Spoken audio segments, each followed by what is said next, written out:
Now back to your regularly scheduled format. Israel is our greatest ally, so it's confounding to some why the Obama administration would decided on Friday to abstain from a UN Security Council vote to condemn Israel for its settlements on the West Bank and especially in East Jerusalem.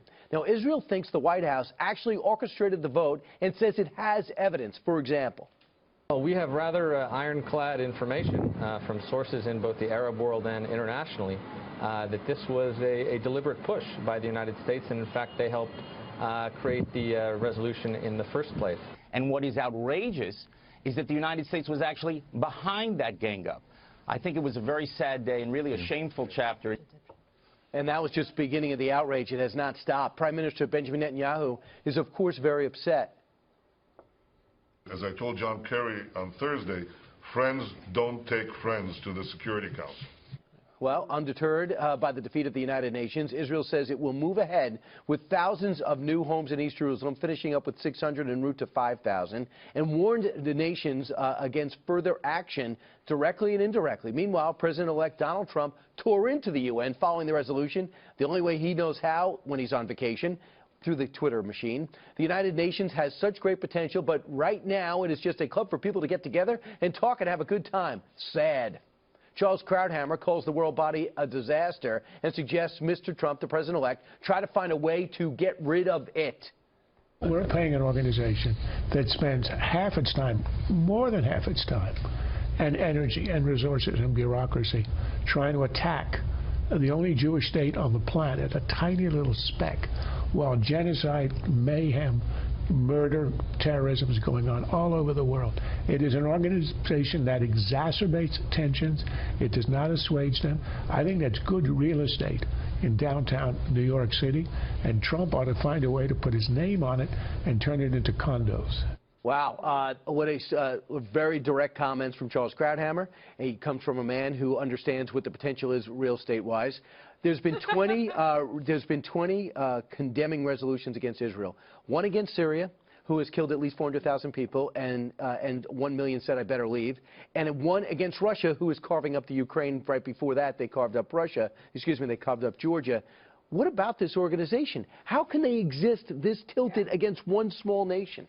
It's one of those institutions, like so many that we see anywhere in politics, that started out with great intentions and good ideas, and like you said, a place where people can come together. You need a place to go and talk. But then after a while, the special interests take over. It just gets mired in corruption. There are all these negative externalities to what they're doing. I'm not sure it makes sense to keep going. And you have to, I mean, this is part of what the Trump phenomenon is about, is rather than just blindly accepting something that's there because, oh, we have to have it, because this is where you go talk. You have to be able to really look and reevaluate your commitment to these institutions, and you have to have the walk away ready. I mean, you talk about we can't just leave, we can't just not be a part of this. If the other side doesn't believe that you're willing to stand up and walk away, you're not actually negotiating. So, you know, we have to act like, does this really make sense? Is there a better way to do it? Absolutely. Now let's look at this resolution in particular.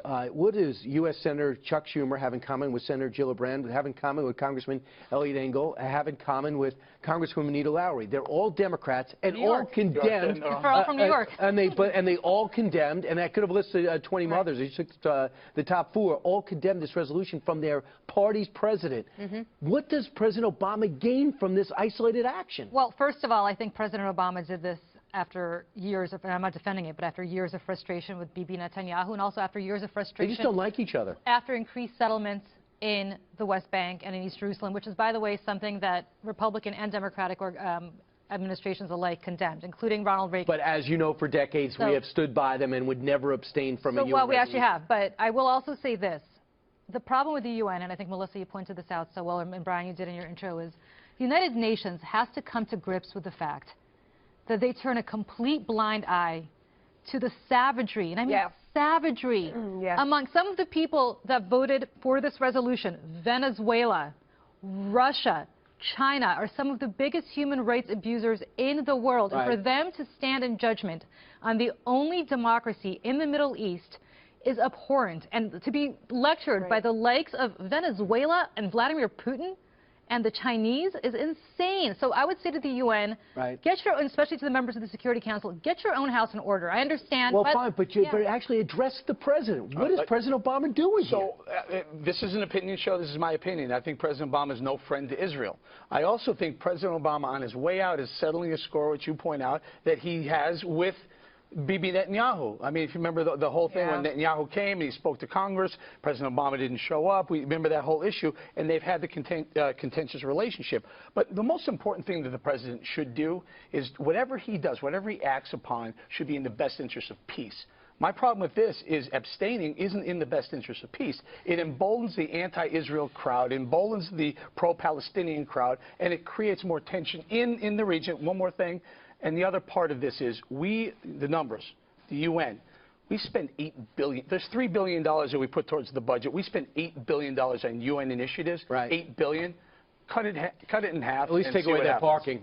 Go ahead, Kennedy. What do you think about this? I don't see any upside. I think the blowback has even surprised the president. No, it's sad that this is the legacy that these two men leave behind. And abstaining is the same as voting yes. They are permanent members of the Security Council, and the United States absolutely could have voted this resolution down. So what does it mean? What is the UN going to do going forward? And somehow, I just get really sickened by the moral relativism we see in the Middle East. That bad is really bad, but only for a few people, and they put Israel at the top of the list.